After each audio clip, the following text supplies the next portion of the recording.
Hello and welcome back to another cup of tea with me and Gonzo. Wow, there's been a lot going on and we're going to go through it. For you that haven't been watching the news or social media every day like I have, I'll take you through it stage by stage, what's been happening. Me and Gonzo discuss it stage by stage as it's gone through. But before we get into that, Gonzo, how are you tonight?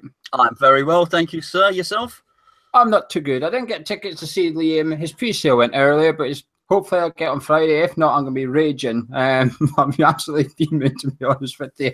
I need to go see my man. Before we start, boats for Huddersfield are on sale. So if you'd like to come and have a beer and a barbecue with us on Monday night before the game, the link is in the description below so you can get your tickets. But we might as well get stuck into these straight away, Gonzo. We normally leave the meaty part for the middle of the show, but I think the meaty part is going to take up pretty much all the show, isn't it? Yeah. What are you going to get stuck in with? Not that. Well, let's start. Deadline day came and went. We didn't sign William Carvalho. Fans were raging. Fans were pissed off. And the finger went to David Sullivan. The finger got pointed at David Sullivan. Polls came out. 85 to 90% said bored out. 5,000-6,000 votes on these polls as well. You can debate all day about how genuine they are as to whether other fans jump in and vote, etc., etc. But that was that. So David Sullivan came out 10:30, the day after transfer deadline day, 10:30 at night. He put a statement up on the official website which said, Slavin's happy with his squad. These are the players Slaven Bilic wanted. The only player we didn't get was William Carvalho. However, we put in a bid. They finally accepted it, but it was too late because we didn't have time to get his medical done. And he said that we offered him a couple of players, Sanchez and another guy, I don't know how you pronounce, from PSG, who went to West Brom, and Slav turned them down. So he basically threw Slav, well, this is my opinion now, he threw Slav under the bus. He's thrown all responsibility for the transfer window onto Bilic. He's washed his hands completely. So if this window doesn't work out, it's the manager's fault. Then at the very end, says, we back our management. Right, okay, Dave, of course you do. But Gonzo, what's your thoughts when you saw that statement? Just thought of the Iheanacho stuff, really, because that was a similar sort of scenario, wasn't it? That was very much put out there, even though it wasn't a statement. But we know it was that we know it to be the case, and it was very much put out there that we didn't get Iheanacho because Bilic didn't want Iheanacho. So I think when these things come out, it's a preparation for failure. It's to prepare us for the failure that's going to happen. So the Iheanacho one, it's okay. Look, we don't want Iheanacho. We wanted Iheanacho. The manager doesn't. So when Iheanacho starts scoring loads of goals, don't have a go at us. Have a go at him. And I think that's basically what it was doing. Again, it was preparing us for the inevitable. If we lose against Huddersfield, it is almost it's a preemptive strike. That's what it is. It's a preemptive strike. So if we lose to Huddersfield, it's just not get out of jail free card, because I don't think it's worked. Let me say that, because I don't think the fans have bought it, and that's, as you've seen from the polls, whether they're 90%, 80%. I think you can certainly say that the majority of the fans are unhappy. I think it's fair to say that, regardless of whether anyone's jumped on or not. And I think that's what it is. It's a preemptive strike. If things go wrong, that the blame is on the manager, and they can then get rid of him, which I don't know if you want to get into that in this part or later on. I think that's muddled thinking. I think if we want to get rid of him, just get rid of him. Don't wait and go through all of this. Oh, it's so tenuous. It's so convoluted to go through all of these if, buts and maybes. Back him or sack him is the simple one for me, and that hasn't happened. So I almost think that I think Sullivan has painted himself into a corner, basically. I have to say, that back or sack is the right thing to say. I was going to say that. Sullivan had two options after the Newcastle. As soon as that final whistle went at St James's Park, he had two options, back or sack. He somehow managed to do neither. He somehow managed to find a third option, which there wasn't on the table. That third option was not on the table, but Sullivan somehow managed to find it. How he's done that, I don't know. So he's done nothing. I think he's just got no balls. He's either got no balls to back his manager, and he's got no balls to sack his manager. He needs to get one of the two. And, you know, speaking of no balls, you could argue that he's got fake ones, but we'll come on to that later on. But do you think, like, if Sullivan's clearly doesn't think the window is good enough, because he's not said I'm happy with this. He said the manager. He's not said we on Bilic. So if he's not happy with it, why has he not bought players anyway? Because it's not stopped him in the past. We've seen how the size of the squad. We'll come to the size of the squad later. So why has he not bought players anyway? Because if he's planning on sacking Bilic after Huddersfield, again, we'll come on to that as well. But if he does sack Bilic, surely the new manager would like to have Carvalho at his disposal. You know, rather than 40 million to spend in 3 months' time. I'm pretty sure he'd rather have a player there and then to get us out of what we are now in trouble. I just think his thinking is completely muddled. He lacks in this one because I thought the last time was very good. You know, ask some of the Payet stuff. There was clarity there in the purchasing. I think the strategy has no clarity to it, and I think his thinking has been very, very muddled. We'll never know, I think, and this is why it's absolute madness, but it's happened, so we just got to really try and give our opinion what we think's happened. I think there was some money, and clearly our net spend is low. You can argue, some people say it's 15, some people say it's 5, whatever. Let's split it down the middle. Let's say it's about 10. I think it's about 15. I've seen Tony Gale's thing. Tony Gale's wrong. It's not 4 million. It's not 4 million. No. Okay. So even if it's 15, still looking at a television deal, really, we should have had about 50 million to spend, because it should have been better than the last time. So with that in mind, there was money there for another player. Now, the fact that they were bidding for Carvalho would indicate there was money there for another player. We probably didn't bid enough. We couldn't come to an agreement. But by all intents and purposes, whether they wanted to spread it or do it, there seemed to be 25 to 30 million in the pot for another player. I think the thinking was so muddled. He got to the point where he said, I'm going to get rid of Bilic. Bilic, he said the 4-game thing because he feels he has to, because he doesn't want Robbie Savage and Stuart Pearce and everyone slagging him off. But I think he knows in his heart of hearts that Bilic isn't going to stay. He knows he's going to have to sack Bilic. He knows he's going to have to appoint another manager. So at that point, he's put the money aside for the new manager to come in. So that money that he was going to spend on or not spend on Carvalho is there for whoever comes in January. And I think that is why he's not gone out and bought somebody. It's not right. It's muddled thinking. But I think that's his logic, if you know what I mean. Yeah, I agree. I think that's what he's done as well. I mean, what I will say to that is that's fine. But William Carvalho will help win you points between now and January. 40 million cash in the bank will not help win you points. Okay, it's good to have 40 million. 40 million now is going to be 40 million in January.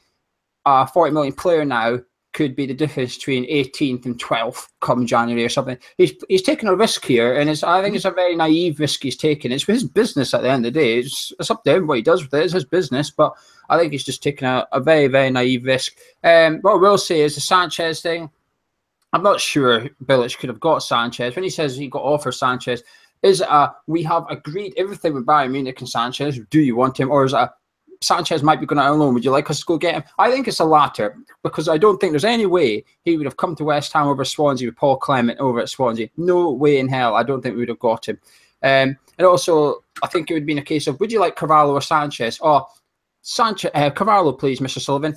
Bilic doesn't want Sanchez. I think that's how it would have went. It would have been, but they're two different players anyway. It doesn't even make sense. It's not even a like for like. They're two completely different players. One's defensive and one's attacking. It doesn't add up. But let's move on. So Sullivan came out with that statement. The fans turned around and said lies, because this whole thing about him not being fit and stuff and the medical, at the same time he's playing football for Portugal, and you can do medicals after the deadline as long as paperwork's in. So fingers got pointed at Sullivan. He tried to shift the blame onto Bilic again, and it backfired again massively. The polls came out again. The polls were the same figures. You, Sullivan, are to blame. So we now switch to Portugal. Sporting president obviously catches wind of this, and he comes out and says, no, you're a liar. He literally says you're a liar. He says you have not put in a bid for William Carvalho. You're a liar. And he said to David Sullivan, show us the bid. Where is the bid? What did you make of that when you seen it? It is extraordinary, and I do mean that in the fullest sense of the word. To hear somebody at a football club speak in those terms, it's very, very rare. Last time, and it wasn't even as strong as this, was the guy at West Brom 2 or 3 years ago. I think Spurs were after Berahino, And the guy was so irritated with how Daniel Levy was conducting his business. He came out and said some strong words. He didn't call him a liar, but he indicated he had a sneaky, snidey way of negotiating. We will not do business with that man. You know, that was a strong statement. And it just doesn't happen very often. That's why I remember that. Occasionally when when Real Madrid tap someone up, someone of a rival club might say something. But in general, you do not get board members of one club calling board member of another club directly liars. So I thought that's an extraordinary statement. Yeah, that was my initial thoughts on it. What I will say is this guy, this sporting president, has got a bit of previous. In Portugal, I think he's known for being a bit erratic and using the media and stuff, so we'll say that. But I was a bit like yourself. I was shocked. I thought, bloody hell, this guy's pinging out the traps. He's not hanging about. He's using the media to go at David Sullivan's throat here and say that, you know, you're used to the porn business. This is not how we do business in the real world. Yeah, the reference coming up later is even better. But he basically says you're in the porn industry. That's not how you respect professional athletes. But what I will also say to this guy's sporting thing is, well, he's got previous, and it's not professional what he's done. I don't agree with what he's done. Even if David Sullivan has lied, I don't think you should be doing that. But it reminded me of David Sullivan with Diafra Sakho. Remember, deadline day, we were trying to buy him. He comes over and we're, no, we don't want you anymore. And Diafra Sakho, well, Mets had to threaten David Sullivan legal action in order for us to sign him. It reminded me of that a little bit. But anyway, so that happened. Dave Sullivan Jr., the son, comes out on Twitter and says, we're taking legal action against these comments. Mark Noble said this club ain't run like a circus, Gonzo. Well, David Sullivan decided to sort of just really make sure that it was a bit circus-like, if you like. Yeah, I mean, you should not be conducting your communications in such a way. There are people in jobs at West Ham to deal with press, to deal with press statements, to release statements, to do all of that stuff. Okay, we don't need all of this other stuff coming out. There's, you know, and I'm pretty sure they would have probably thought, oh my goodness, you know, and they've got a lot of recovering to do off the back of that. And I think the trouble is, you have to, the elephant in the room is it true or is it not true? Okay, there's two people having a go at each other here. You got Sporting, you got West Ham. Someone's lying. Okay, is it possible there's a half truth there's somewhere in between? I guess so. Okay, but this reminded me of the Panorama investigation into Sam Allardyce. With Sam Allardyce's son, Harry Redknapp, was involved, and Kevin Bond, who was the coach at the time to Harry at Portsmouth. They all said these are scurrilous accusations, and they all threatened litigation. All of them. We're going to sue this. We're going to sue this paper. We're going to sue Panorama. We're going to sue everyone. And there was lots of it, and no one ever sued anyone. So you always get to find out the truth. And of course, the truth of the matter is, when you threaten legal action, then you have to provide a body of evidence in court. That's what any court will require. Now, clearly, Allardyce, Redknapp, Bond didn't fancy going to court because probably, I would allegedly say that Panorama's evidence was stronger than anything Allardyce or Redknapp had. So they thought, actually, perhaps we'll leave it. We will know the truth on this, because if it goes to court, then somebody will be found to be in favour. Someone will rule in favour. If it doesn't go to court, then we'll look on it like we look on Allardyce and Redknapp and that, which is, well, okay. We'll see. Well, we will see how far it goes legally. I wonder if sort of this legal action was sort of them trying to say, here is proof, without actually providing proof. So we wouldn't be doing legal action if there wasn't a bid type thing. To be honest with you, I'm not sure I want to see the board provide proof of a bid. I think it's a bit too far that a football club has to provide proof of a bid because another football club has challenged them to do it. You know, where does it then stop? Do West Ham then turn around to someone in the future and go, well, you provide us a proof of your bid then that you're rumoured to have made us and stuff? And I just think it's a very, very, very strange can of worms to open. I get what Dave Sullivan Jr. is trying to do with the legal action tweet, as if to say, look, they're lying, we're taking legal action against them, blah, blah. I think it was wrong to tweet it like that, but it's what a mess. I mean, we've got a massive important game on Monday night. What a mess this is. And if you thought this was it, you thought, oh my God, it can't get worse. It can today. This is the funny, to be fair, this is more funny than anything. Today, the sporting side have come back out and referred to David Sullivan Sr. as the Dildo Brothers. he's actually gone there, Gonzo, and referred to them as the Dildo Brothers.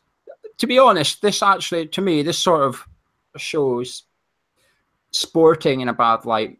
This shows that they're the ones being unprofessional. They're the ones that are sort of playing dirty, if you like. And I do think, when you call someone that, I do think, while it's funny, and as football fans, we all have a laugh, and it's trending in Twitter. It was like the third thing in Twitter trending this afternoon or something, the Dildo Brothers, but it's dragging our club into the media for the wrong reasons here. And then we're just, to be honest, people were laughing at us for being 20th in the league. They're now laughing at us because our owners have just been called the Dildo Brothers. Yeah, well, it's absolutely shameful because they're not brothers at all, are they? It is not. Again, it is astonishing. It is not the language. Football's awash with money. Football is very corporate these days, and it is not corporate language. Well, not of any corporation that I'm aware of. Perhaps aside from Man Summers, maybe. But it is. It's funny. It's funny. I was a little bit shocked. I don't like hearing it either, actually, because I actually think, well, do you know what? Actually, we can call them what we want, really, but actually, don't start laying the boot in too much. You just wonder. There's an old saying about protesting too much, and I wonder if they are starting to protest too much. It's an unnecessary war of words that never should have even started. It never should have even started, and we go back to it, and they don't come off well, Sporting now. I think they probably took it one comment too far. I think they possibly had the upper hand in terms of the PR war, if you want. I think with their comments today, whilst everyone's laughed, I think probably football is probably looking at them slightly less favourably. The world of football, should I say? So I think they've probably haven't done themselves great. It could have been avoided, though, was what I was going to say, because I just don't think there was ever any intention to sign Carvalho. So the first one was they haven't accepted the bid. Then we heard they were impossible to deal with. Then we heard that actually he wasn't fit, which is why we were going to sign him. And then the fourth excuse was, oh, we tried to sign him. They came back at the last minute, but we couldn't do a medical because you can't do medicals once that has done. Once the deadline has passed, which, again, got shown not to be true. And the trouble is, whilst they might not be whopping great lies, when you have 3 or 4 untruths, or I don't know what the word is, mistruths, I don't know, 3 or 4 little porky pies, let's say, right? It makes you less inclined to believe them when the big one comes out. Do you know what I mean? And it's actually a whole build-up of the stuff. And I was discussing this with somebody today, actually. It's everything. It's, oh, we got brilliant transport links to the stadium. Actually, it turns out you can't go through Westfield. You got to walk a mile. Oh, that doesn't sound like what was meant to be said. Oh, we're moving from the bowling so as we can, in 5 years contest Champions League places. You think, oh, hold on, that doesn't look. And whilst they're not, it's a combination of lots of little things that when it comes to the big one, you think, hold on a second. And I just think, the old saying, the last straw that broke the camel's back, I just think they're quite close to tipping point where the easiest thing sometimes is just to tell the truth. Well, not sometimes, all the times, it's just to tell the truth. They just said, we're not prepared to commit any more funds in this transfer window. We're saving some funds for January. Would have been a way of getting around it. It might not have been universally popular, but I'll tell you what, it would have gone down a whole lot better than what's happened in the past week. Your circus, as you called it.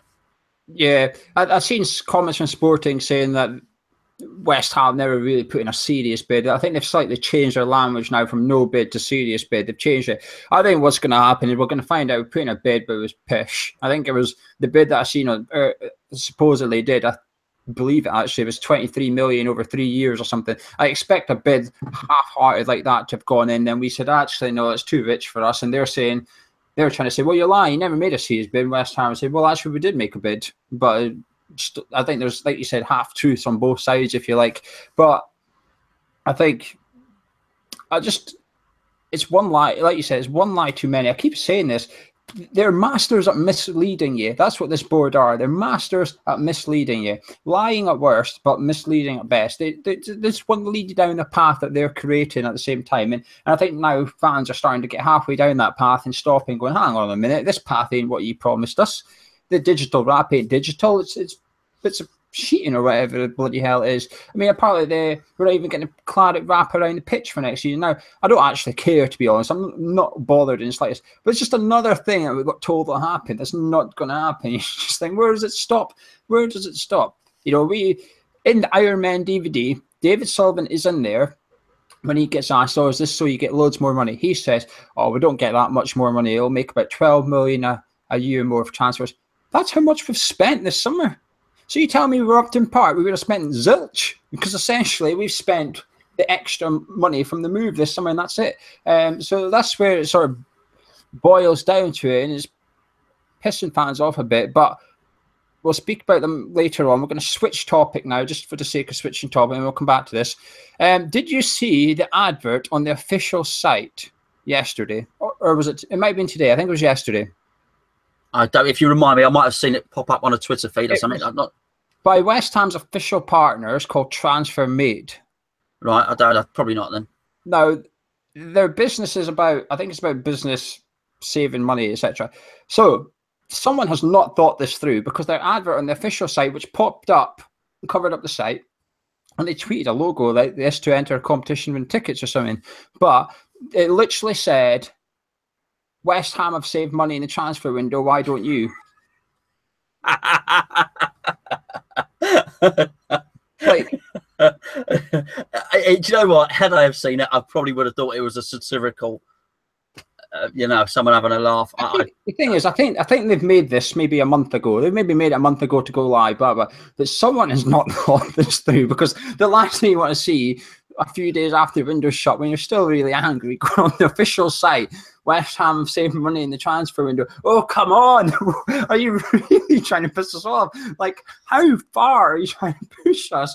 I thought it was a joke. I had to sort of like, well, I seen it on Twitter and I thought, nah, someone's photoshopped this. So before I even went on the official site myself, I went on TransferMate's Twitter feed. And it was there. They've tweeted it out, like, retweet this to enter a competition. I thought, they're taking the piss. There's no one at West Ham saying, you might want to change words on this. Our fans are a bit angry just now. You might want to just tweak that a little bit. Bloody hell. So, if you thought that was bad, have you seen what's on sale on the West Ham shop? Dildos.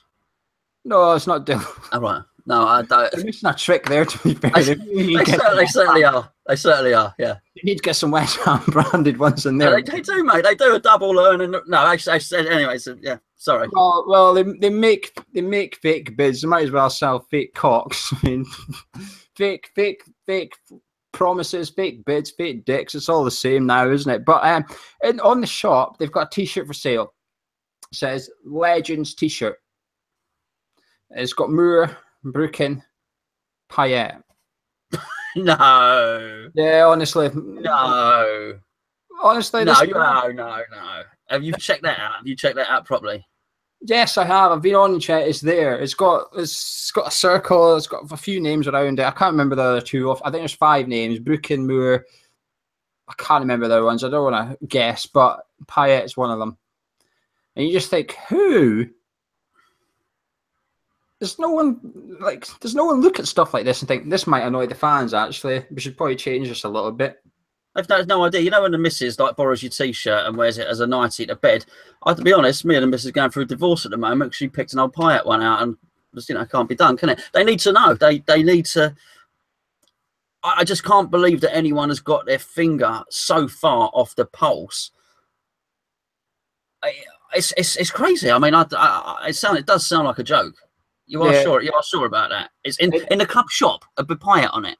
Yep. It's in the live chat. Nikki from West Ham Fan TV saying, yeah, it's got Moura, Brook, and Di Canio Payet on it. It doesn't even have Billy Bonds, and it's called the Legends T-shirt. There's just own goal after own goal after own goal. But let's go back to the topical side of it. The transfer window shot. We have 22 senior players named in our 25-man squad. Have you seen the squad? No, but I know Donnell Henry has been drafted in there. We've not, you know what I mean? We've not seen anything of him, and so I've not looked at the list now. We've got Henry and McCassie. They've both been named. So essentially, in my opinion, we've got 20 senior players on our books for this season. Yes. Is that alarming for you? I mean, I know you can say you can play in the 21s. I get that, but off the top of my head, only Rice comes into that, unless he's going to start playing Martinez and Holland, etc. Only Rice comes into that. But 20 senior players. But the trouble is, it's another one of these small things that we discuss, because then we thought we were in a one in, one out policy. So that's another thing that, yes, it's too thin. And I'll tell you something, actually, particularly in light of what's happened to Arnautovic, who, by the way, who is the luckiest recipient of all this nonsense that's been going on with West Ham, right, is Arnautovic, because on any other time, without all this crap, without a transfer window, without all this Sporting Lisbon and all that, actually the focus would be on him, because that was incredibly irresponsible to sign for a new club and then do that. So, but for him, for us to be lost one winger and it has that much impact on the squad, you're looking about, hold on, who do we draft in? Do you then draft in IU? He's not really a winger. He's not effective there. Even, hold on, why did we sell for Goody? I know Snodgrass was rubbish, but we have still sold 2 wingers there. Do you know what I mean? And it's, mate, if 20 senior players was enough, everyone would be doing it. Well, I was going to mention this, but I wasn't, because I'm quite pro Bilic, etc. And pro Bilic isn't really a thing right now. But people keep saying about how Bilic is happy with the squad. Our chairman says it, but fans have been quoting it. I don't think he is. I just think he's too classy to come out and mouth off and stuff. He backs his players. He always backs his players. Even when we get beat, he will back his players. And you've got to respect that. But yet, when you hear about other players, Payet, for example, said that he was like a father figure to him, but he also said that in the changing room, he could get pissed off in the changing room. So he's different behind closed doors. But if you take his press conference after signing Hernandez, when he says, I want William Carvalho, and he's happy with the squad, he also says, the one out, one in. Since then, Fletcher, Feghouli, and Snodgrass left. So how can he still be happy when he clearly says, I want Carvalho and I want to operate on a one out, one in policy? And we've got rid of 3 of those players since. How can he still be happy? I don't believe he is. I just think he's too classy to mouth off. I do hope that when he leaves, the truth comes out. But I'm not convinced. Well, if he's classy, Gio, he's classy. Listen, we all got our own things. I think he's tactically deficient. Putting that aside, he clearly is a good man. He's a nice man, and he has got a good moral compass. If he's too classy to say it now, he won't leave and suddenly write a book about it. If he's too classy, he's too classy. But we might never find out. I just don't buy this whole thing. He's happy with this squad. How can he be? How can anyone be when you've only got 20 senior players? When you're naming Henry in your squad, how can you possibly be happy with that squad? But anyway, enough about the transfers. Not quite enough about the board. Last thing about the board. There's a few things come out since the stuff's gone on. Huddersfield on Monday. A few people saying there should be protests. There should be flags saying, board out, etc., etc. Where do you stand on this? Or are you sitting down and not taking part in the protest? But listen, I think I've made myself quite clear. All right, you've all heard what I think about the board, about what's gone on, about everything else, right? I mean, the thing is an absolute farce. What I do find, it's the sack the board thing. They are not employees. There is no sack the board. All right, they are owed a lot of money. Okay, which, listen, they're taking out interest. This is the facts of the matter. They've probably I hate saying it's invested. It's almost like they did us a favour, and they want us to believe that they did us a favour. And don't get me wrong, I think they were better than Tony Fernandes, all right, who's made a complete hash of QPR. But I don't honestly believe that a great club like West Ham would have gone under. I'm going to think that because I'm West Ham.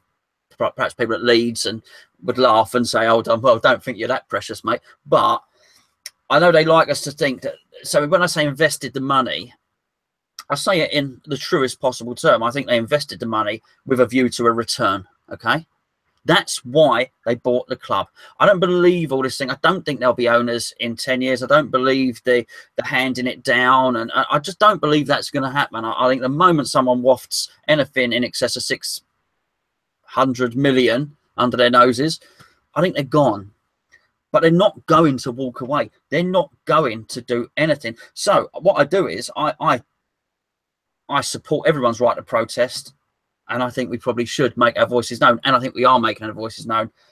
I'm not a great fan of it on match day because we need these 3 points. I'm telling you now, mate, if they were to go down on the what is this, Monday, isn't it? Crikey, everyone.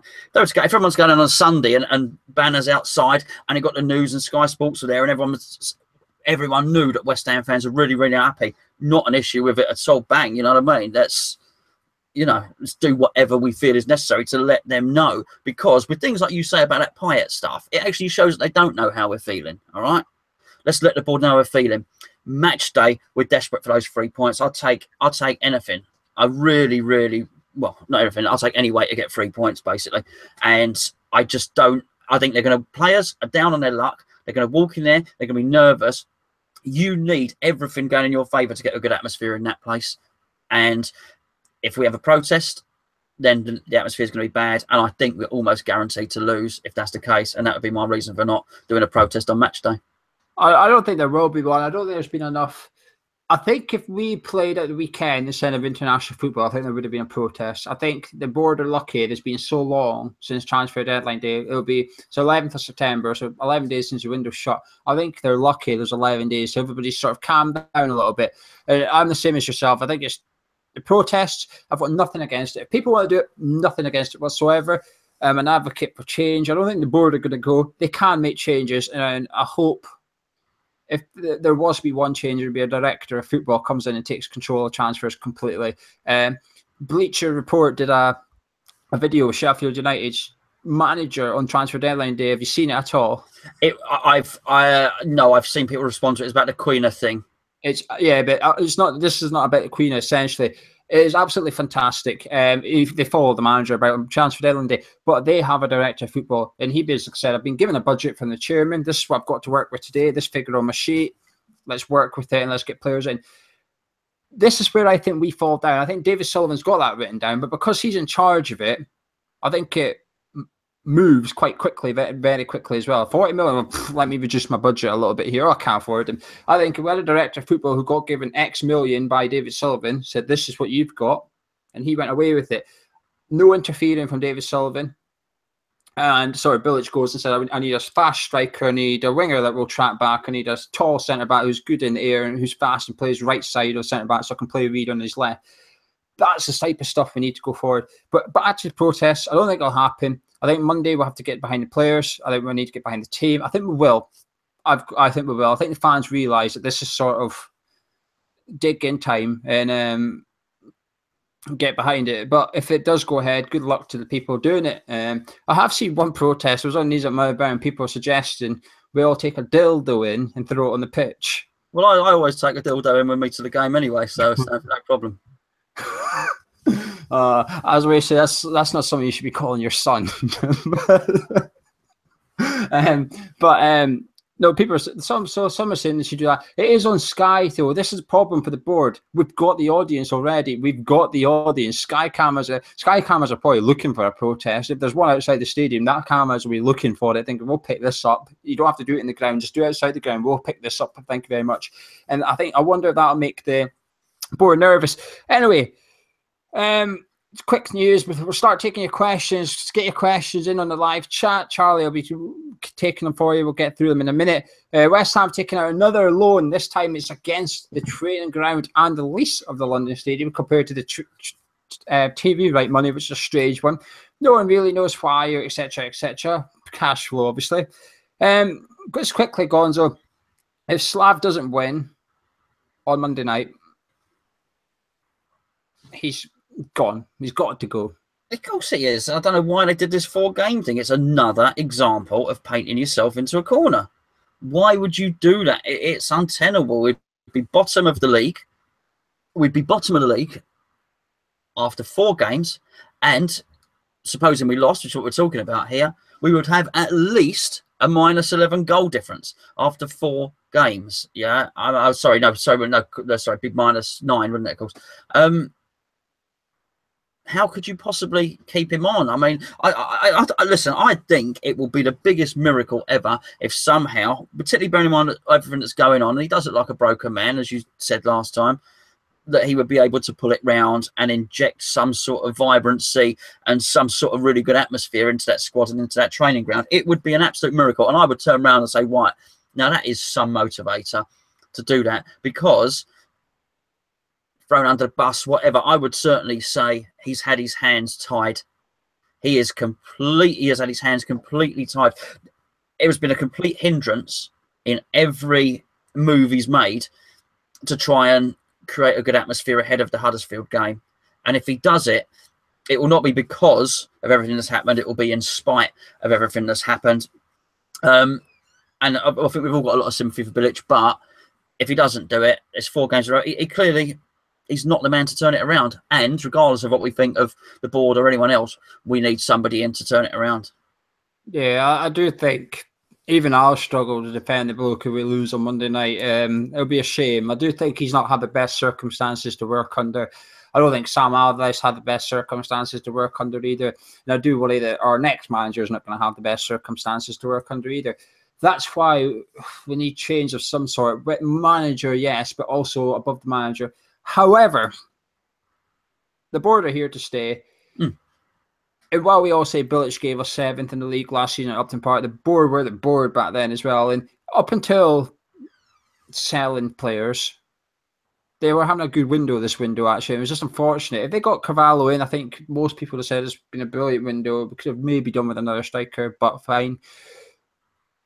So I think they can. I think the board can turn this around in January, whereas I'm not sure Bilic can turn it around this season, if that makes sense. I think the board have got a bigger chance to change the fans' opinion. Yeah, just one final word on that before you move on. Just about that transfer deadline. Everyone knew, because it's like Gary said, he sent us a video, had a really, really good opinion on it, and he said the first thing he said in his video is, I knew. He said, I just knew, because the guy had gone on holiday. I knew we weren't going to sign anybody else, and we all knew that. And it basically takes us for fools. It's like you said about the cover over the track. Now, I've got to tell you now, it doesn't matter if that's green or they make it claret or it's pink with yellow spots. All right, it's fooling nobody, and it takes us for fools to, oh look, you know, we're going to cover that over, and you won't notice how far the seats are away from the pitch. And it's just a number. No one likes being taken for a fool, and I just feel, and I think that's part of the reason why West Ham fans are pissed off of it at the moment. Yeah, I hope Bilic turns it around. But Sullivan's put himself in an awkward position, because if we beat Huddersfield, you can't sack him. We then beat West Brom, you can't sack him. We beat Spurs at home, you can't sack him. And it sort of goes on and on. And it gets to the point, we're just sort of mustering along together, where the board don't want Bilic. Bilic probably doesn't feel like he's wanted, and we're just going around just trying to save a little bit of cash instead of sacking Bilic, just saving a little bit of money. However, I do wonder if Rafa leaves Newcastle, that'll trigger something quickly. But Newcastle side of it seems to think Rafa's sticking out until the end of the year, which is convenient, because that's when Bilic's contract ends. It is a very convenient time to sort of give it up. Anyway, Jordan, well, he just asked if you want Bilic to stay. We've answered that. Who do you want in? We keep answering this, but our opinions may change. It really, just to be fair, it really should be something that that should be at the forefront of my mind, you know, because of everything that's happening. I'm finding, I see it. I see the Mancini has been mentioned again this week. Benitez, people say about Tuchel, don't they? I see him. I'm finding it hard, and it's not a case of sitting on the fence, because I've said I want Bilic to go, so it's not sitting on the fence. But I'm struggling to identify somebody. I'd also be lying if I said my knowledge of the European game was any good. It's not. I follow West Ham. I like a bit of rugby. I watch a bit of mixed martial arts, a bit of boxing. But I follow West Ham. I'm not the biggest football fan in the world, but following other stuff. But the two I do know, which is Benitez and Mancini, I'm not entirely convinced about either. I think they're both quite defensive managers. So I wonder if someone more knowledgeable than me might highlight some vibrant coach who's playing attacking football on a continent who might be, I don't know, in Syria getting a team up into the top 4, or in La Liga getting a team up into the top 4 that don't normally deserve to be there. There's got to be someone like that out there rather than I mean, every time we look to recruit a manager, I'm worried that Alex McLeish or Steve Bruce will come in. Those are the limitations of our thinking when we hire a manager sometimes, I think. And I just think I'd like to go for the most talented young coach in Europe who hasn't been picked up yet. That's maybe the way to go. Wagner, I'm not going to change my opinion on this. I want David Wagner. I think he plays the right football. He plays good football. He plays pressure football. The most important thing is he plays 4-2-3-1. It's the most important thing. It's what, well, until we sold 2 wingers and we're playing with 2 wingers, we've only got 2 wingers left. Bilic is trying to play 4-2-3-1. Wagner plays 4-2-3-1. Let's get Wagner in if Bilic does go. And I don't believe, people say he wouldn't leave Huddersfield. I don't see why he wouldn't. I am aware he got them up and he's probably onto a good thing. We're a lot bigger club than Huddersfield. I don't mean to be disrespectful to them. I think what they've achieved is fantastic. But it's a bit like when Everton went and got Koeman from Southampton. That was a statement of intent. Going to a club not that far off you in the league, saying, I'll have your manager, thank you very much. That's what we should be doing. We should go to another Premier League club. And if Sullivan ain't got the balls to pay the money for the players, get some balls and go pay the money for the manager you want. Whether that is Rafa or Mancini, get them out of that club. Whatever it has, if it's 5 million, it's 5 million. Go get a manager that we want. Pay the money and get the right manager. No saving money and trying to get someone that's out of contract and just making do with someone. None of that. It's time to stop making do. It's time to start making a future. And I want to see a manager come in with a long-term contract. And I know that's risky. Put clauses in there. We finish in the bottom half. We can sack you. Whatever. Do whatever. We have a very, very good group of young players now from the ages of 20 to 21. A very good group. We need a manager to come in that's got assurance that he can see these players go from under 23s to the first team. And changing your manager every year or two that's not going to help Cullen. It's not going to help Burke. It's not going to help Declan Rice. There's no security. There's no longevity in this plan. We need a plan, and part of their job spec should be get them out the under 23s, get them into the first team. You've got a 5-year contract. You've got 5 years to get them in there, etc. It's time for a long-term plan at West Ham. And our next manager, should Bilic leave, is such a big decision, and it's crucial as to what happens to our under 23s. Massive, in my opinion. If you get someone in that's not going to play youth, then you might as well just kiss goodbye to that under 23s and sell them all, because I don't know. We need to see someone that's going to play the youth. But anyway, Daz says, who should we have kept? Windows shut. We've flogged a load of players. Who do you think we should have kept? There's one player in my mind that I think we should have kept. I'll let you have your say because I've been speaking. Well, you're allowed to speak, mate. I think, looking at it, is possibly Faguli is the one that would stand out for me, because I think we're short wide. Having said that, it's all right if Sacco is fit and not mad, and Andy Carroll is fit. But there was a point a week ago where I was starting to wonder if the sale of Fletcher was slightly hasty. Yeah, but I would go with Faguli. Yeah, Faguli for me as well. I still can't fathom what we've done. We've got 2 wingers. And we play 2 wingers every game. You know, Arnautovic is missing for Huddersfield. So who do we play? We're a little Ayew out in the wing. He's injured. We're going to have to change formation or play Nathan Holland. And how can you expect a manager who's basically on his last game, here's a sword, we're holding it at you, you're either going to fall on it or you're just going to nudge it away a little bit. You're expecting a manager who's going into a make-or-break game to play an 18-year-old kid on the left wing. Now, I think Nathan's a fantastic potential, and I really want to see him in the first team. But it's also unfair to put that amount of pressure on an 18-year-old kids. That ground is going to be on edge. If we got a goal down, that ground is not going to be a nice place to be on Monday. And I don't want to see any player subject to that on their debut for West Ham. And this is a position we're in now. MOB says Rafa or Mancini. Now, you said you're not keen on either of them, but you've got to pick one. He's giving you the option. One or Rafa. What's that? Rafa. Yeah, I would say Rafa as well. I'm not sure why. I think it's almost like an unfinished business in a way, although he's never been at West Ham. That makes sense. I like him. I like Rafa. I think he's a good man. I like the way he conducted himself. Do you know like his wife works in charity shops and stuff like that? When he left Liverpool, they had to leave the area. He didn't want to leave the area. When he left Liverpool, his wife paid quite a lot of money to the charity shop where she was a volunteer. She just volunteered in there. And then when they had the Hillsborough thing, he gave them £96,000, £1,000 for each family. And I've heard lots of little stories about him. Even when he was at Chelsea, he went back to Liverpool, and if you hear those stories, he checks back. He went to the Boozer once, didn't he? As well, he went had a drink in a pub with the fans after a loss once as well. So it's little things like that, which I think he seems to be a good man. They're both two defensive managers. One of them seems a little bit more pleasant than the other one. Mancini's a funny one actually, because he was a very, very gifted player, extremely gifted player. What a silky, brilliant technician he was, and he's become a defensive manager. It's quite funny actually. Yeah, I'm not. The thing with Mancini is there's jobs like he's had at Inter, which are a blotch on his CV that make me worry. That I'm just a bit worried by that one. And he's fallen out with the board at Zenit St. Petersburg already. Now he's doing very well over there. They're top of the league. I think he won pretty much every game, but he's fallen out with the board. He's only been there a few months, and I'm not sure if he could get on with our board. But saying that, Rafa's not exactly getting on with Mike Ashley either. But it would be Rafa for me.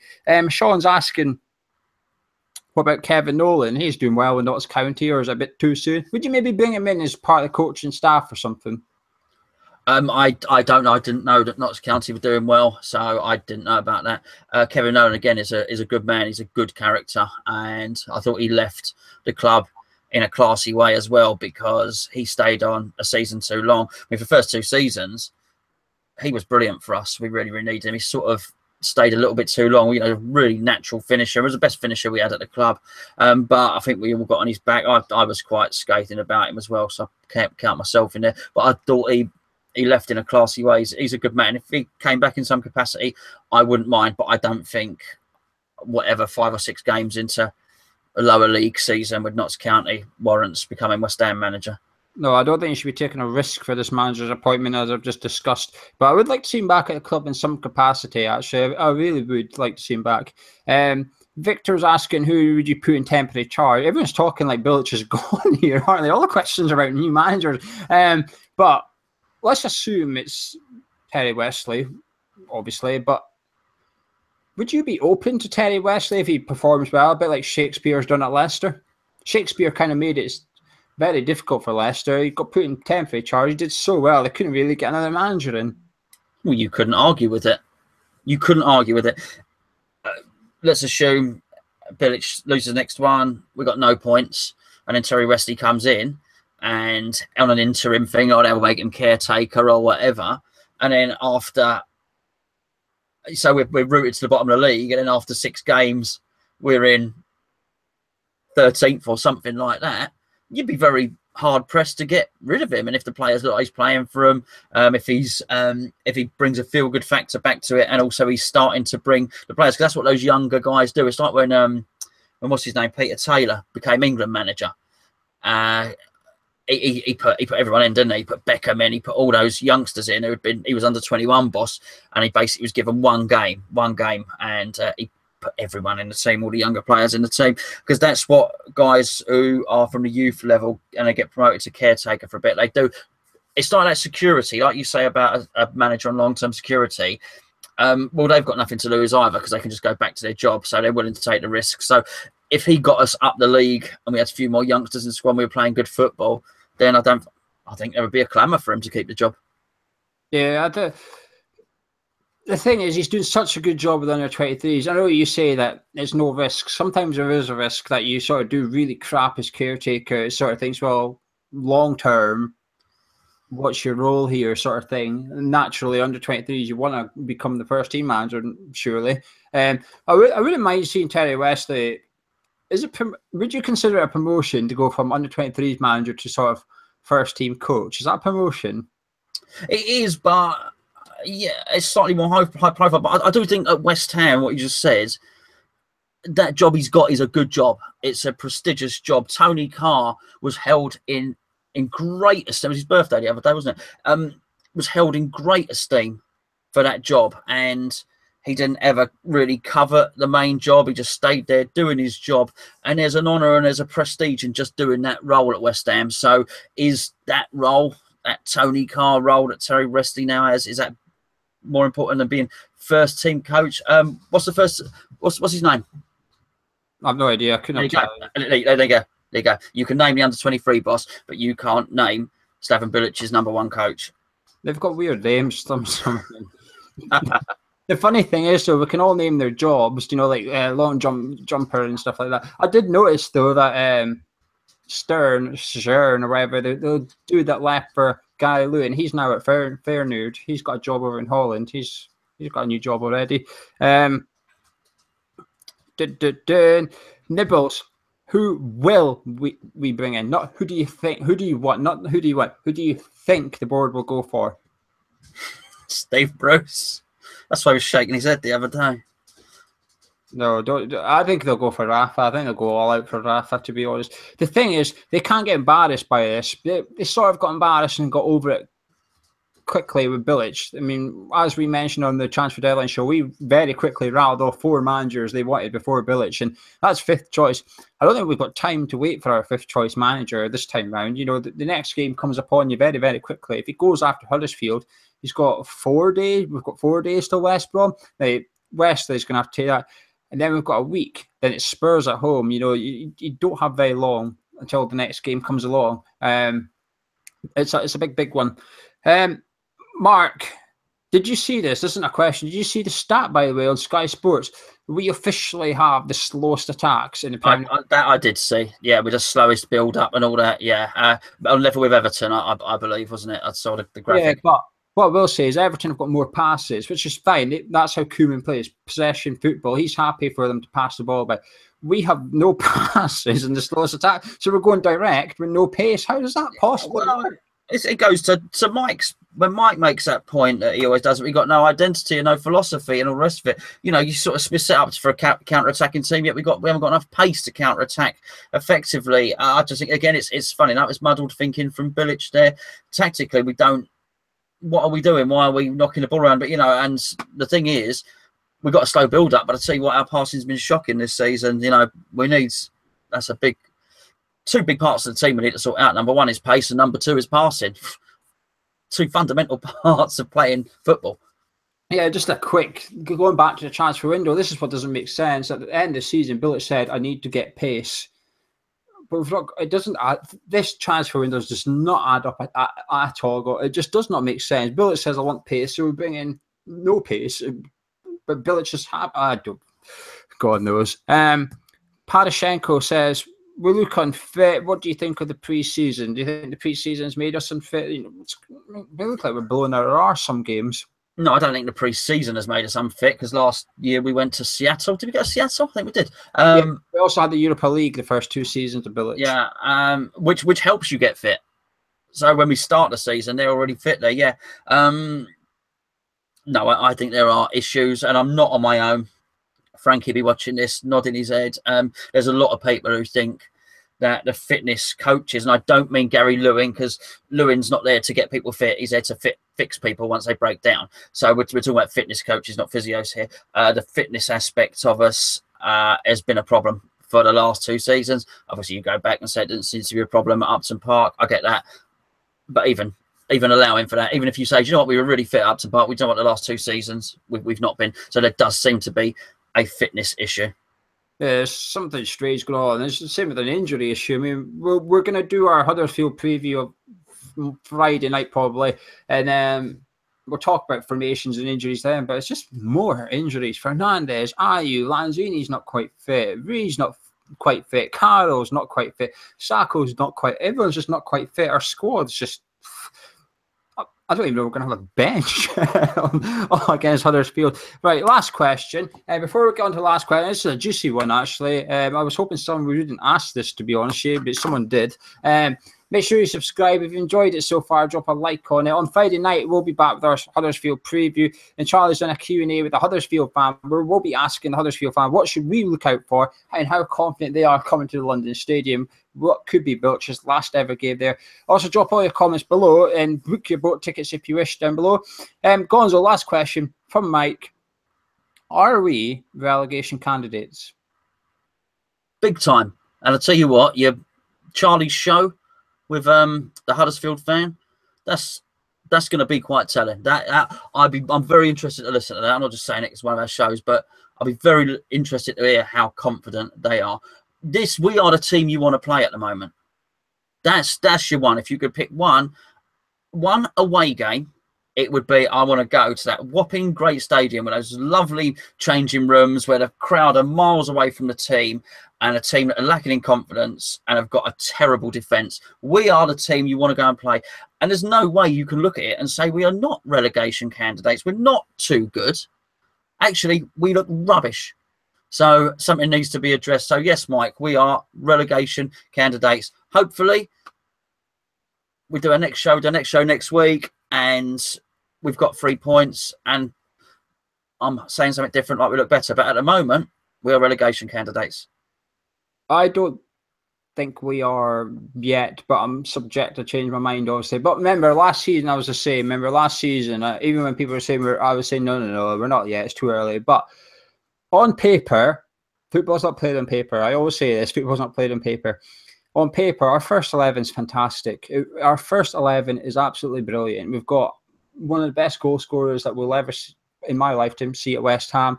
We've got England's number one. We've got a centre-back I think is good enough for the top six, Winston Reid. We've got full-backs who one's very experienced, one's in the England squad. We've got talent all over the pitch. My worry is the bench isn't so top to half of the table anymore. The squad depth's disappeared. We've got injury crisis. We've got a manager who's not learning from his own mistakes. We've got a board that doesn't believe in the manager. It's away from the first 11. I can say yes, we're relegation candidates away from the first. But I think the first 11. The problem is getting the first 11 together and on the pitch at the same time. I mean, we've not had it. We've not had it for a long time. I don't think we're not going to see it on Monday night. It's a worry. But I do think Monday night's going to be telling. If we win, the mood changes slightly. We go to West Brom becomes very winnable then. If we lose, honestly, I don't even discuss losing. It's just. But anyway, we're going to go on. So is there anything you would like to add? Anything you would like to say? Anything we've missed out you were hoping I'd bring up? No, not particularly, mate. I've had my son made his debut at Sandhurst Town tonight, so I sort of rushed straight here. I didn't have any plans. Didn't know what we were going to discuss. I was pleasantly surprised to be talking about dildos on the show, and so no, I think we've pretty much covered everything. Yeah, well, thank you very much for watching. Gonzo, I will see you on the preview on Friday, and then I will see you on Monday in Stratford as we go again, as always. But anyway, thank you guys for watching. Drop a like on the video, subscribe if you're new, and put your comments below. Let us know what you think of the board, what you think of Bilic, what you think of the comments, what you think of Sporting calling the Davids Dildo Brothers. What manager would you like to see come in? It's topical now. What manager would you like to see replace Slaven Bilic? Because it looks like it's a case of when and not if, and will it be Tuesday morning? That's what we'll discuss on Friday. Join us then.